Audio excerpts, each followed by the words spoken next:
अस्सलामुअलैकुम। After so long मैं दोबारा आ चुकी हूँ। भाई हम बिज़नेस क्लास से अपना वीडियो स्टार्ट कर रहे हैं क्योंकि बाकी एयरपोर्ट की सारी चीज़ें सबको ही पता है। चेक इन होती है, बोर्डिंग होती है, इमिग्रेशन होती है, जो भी होता है वो सब कुछ हम क्रॉस कर चुके हैं और लाउंज में आके बैठ के अज़लान को खिलाया पिलाया, ख़ुद भी खाया। और अब बारी आ चुकी है हमारे प्लेन में आने की। तो प्लेन में भी मेरा आज फर्स्ट टाइम एक्सपीरियंस है बिज़नेस क्लास का।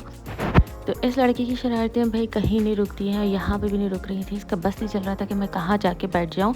तो मुसलसल इसकी हरकतें चल ही रही थी और उसको मैं पकड़े जा रही थी क्योंकि बराबर में जो बैठा था उनको भी डिस्टर्ब हो रहा था। लेकिन बच्चों के लिए हर कोई बहुत नाइस होता है। उन्होंने कहा इट्स ओके, इसको खेलने दीजिए, छोड़ दीजिए। और फिर मेरे बराबर में जेंट्स थे तो इसलिए मैंने अपनी सीट चेंज करवा ली थी। तो मैं मिडल सीट में आ चुकी थी और लकीली मेरे बराबर वाली सीट पे अब तक कोई नहीं आया था और मेरी दुआ यही थी कि एंड टाइम तक कोई नहीं आए। यहाँ सफ़र की दुआ भी स्टार्ट हो चुकी थी और प्लेन भी स्टार्ट हो गया था। अच्छा, आज मेरा फर्स्ट टाइम ट्रैवल है बिज़नेस क्लास में और इन्होंने कॉम्प्लीमेंट्री वेलकम कुछ भी नहीं दिया। हालांकि जब मैं इकोनॉमी में जा रही होती थी तो मुझे ड्राई फ्रूट्स और जूसेस रखे हुए नज़र आते थे जो कि हमें नहीं मिले। खैर हमारा जहाज़ स्टार्ट हो गया था, लड़का ऊपर चढ़ के बैठ चुका था। यहाँ पे टेक ऑफ हो रहा है लेकिन विंडो सीट नहीं है तो मैं कोई टेक ऑफ की वीडियोस नहीं बना सकी। जस्ट अपने एरिया की वीडियो बनाई मैंने। हमारे सामने कॉकपिट था, किचन था। मेरे दिल तो चाहते कि कॉकपिट में जाया जाए लेकिन नहीं जा सकते। और इस लड़के ने बैठना नहीं था, सबको परेशान किया हुआ था। ये ऊपर चढ़ चढ़ के सबको आवाज़ें लगा रहा था और माशाल्लाह सभी इसके साथ खेल रहे थे। फ़िलहाल हमें थोड़ी देर बाद जूसेस मिल गया था और उसी की थोड़ी देर बाद हमें लंच भी मिला। और लंच भी हमारा बिल्कुल इकनॉमी की ही तरह था, सेम टू सेम। जिस तरह से स्वीट मिलता है, ये सैलड होता है और यही चिकन राइस होते हैं। लाइक बिरयानी टाइप फीकी बिरयानी होती है। मुझे इतना फ़ील हो रहा था कि बिज़नेस क्लास में सिर्फ एक सीट ही आपको अच्छी मिल रही है, उसके अलावा कुछ अच्छा नहीं मिल रहा। हालांकि मैंने जो वीडियोस देखी हैं उसमें आपको मेन्यू मिलता है और बहुत अच्छी डिश मिलती है।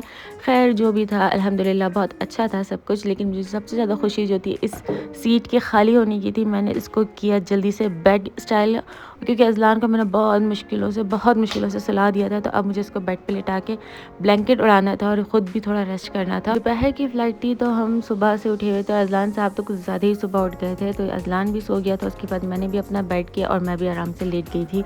हमें बिज़नेस क्लास अपग्रेड किया था मेरे कज़न ने and I am very thankful for him क्योंकि अज़लान के साथ इकनॉमी में मैं इतना डर रही थी कि मैं कैसे मैनेज करूँगी क्योंकि बहुत छोटी सी जगह होती है इकनॉमी में।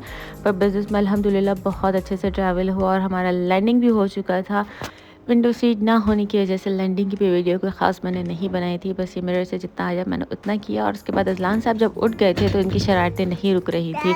इसको बहलाने के लिए मैंने रिमोट भी दिया पर उसका भी कोई फ़ायदा नहीं था। और आज ये फर्स्ट टाइम था जब मैं भी अपनी सीट से सबसे पहले उठ गई थी क्योंकि अज़लान साहब सुकून से नहीं बैठ रहे थे। इसको गोद में लेके मैं खड़ी हो गई थी, अपना सामान सेट किया और हम निकल गए हैं बाहर।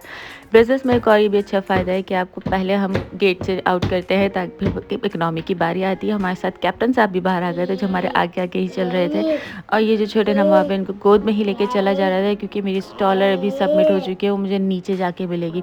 अच्छा, यहाँ से मैं स्टेट्स की और इमिग्रेशन की वीडियो बना रही थी कि हमें वहाँ जाके इमिग्रेशन करना है पर यहाँ इतनी तेज़ नज़र होती हैं सबकी।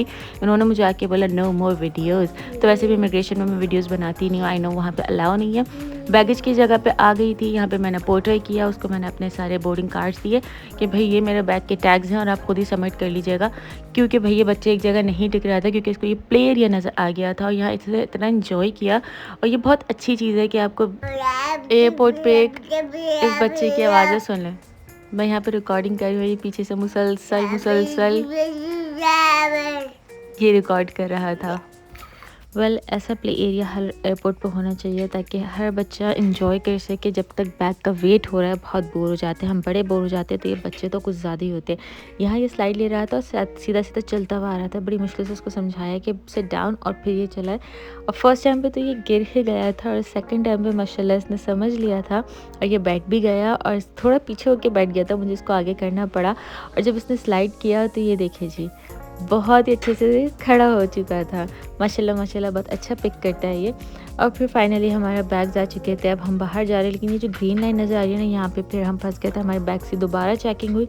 बाहर इतने सारे लोग पिक करने आए हुए थे। खैर उसमें मेरा हस्बैंड अलग ही नज़र आया। और जब मैं यहाँ पहुँची हूँ मीन्स एयरपोर्ट के बाहर, जब मुझे पता चला कि कितनी सर्दी है रियाद में, और जल्दी से फिर मैं अज़लान को लेके गाड़ी में बैठ गई थी क्योंकि अज़लान ने बस सिंगल लेयर पहना हुआ था।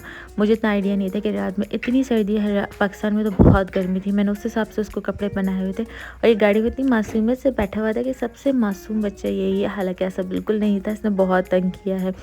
फ़खैर वेलकम टू रियाद।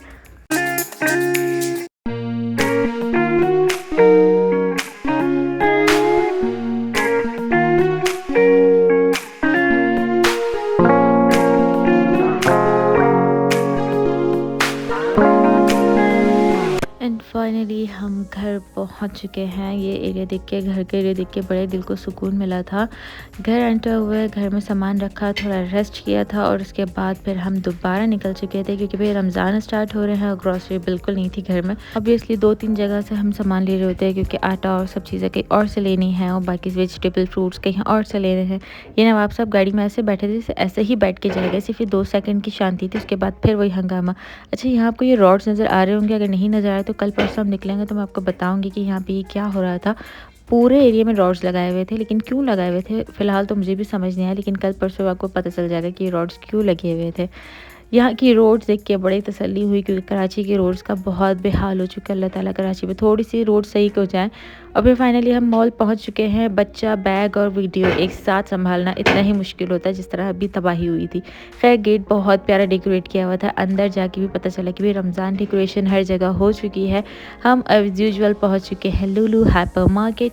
रमज़ान की डेकोरेशंस आपको नज़र आ रही हैं, हर जगह रमज़ान रमज़ान रमज़ान लिखा हुआ है। एंट्रेंस पे इतना कम रश था, लेकिन आगे जाके बहुत ही रश था कि जो मैं कोई वीडियो नहीं बना सकी। सामान हम ले चुके हैं। सामने ये नज़र आई गाय साहब जो कि आपको दूध देने के लिए भी खड़ी हुई है। ग्रॉसरी कंप्लीट हो चुकी थी और अब बिलिंग करवा रहे थे। बिलिंग करके अब हम जा रहे हैं घर। अच्छा, एक्चुअली हम एक और जगह भी गए थे जहाँ की मैं वीडियो ही बनाना भूल गई थी। सीधा हम यहाँ पे मैंने मॉल की ही वीडियो बना ली थी। तो वो सामान अब गाड़ी में रखेंगे और इसको मैंने गाड़ी में कर दिया था बंद। ये देखिए जी कैसे बैठा हुआ बेचारा, कि इसको मैंने गाड़ी में जल्दी से बंद किया क्योंकि ये पूरी पार्किंग में ऐसे भाग रहा था और गाड़ी इतनी आ रही थी। फिर मैं भी अंदर ही बैठ गई बेचारे पे, मुझे तरस आया। आज का वीडियो यहीं तक है, मिलते हैं नेक्स्ट व्लॉग में। जब तक के लिए अल्लाह हाफ़िज़।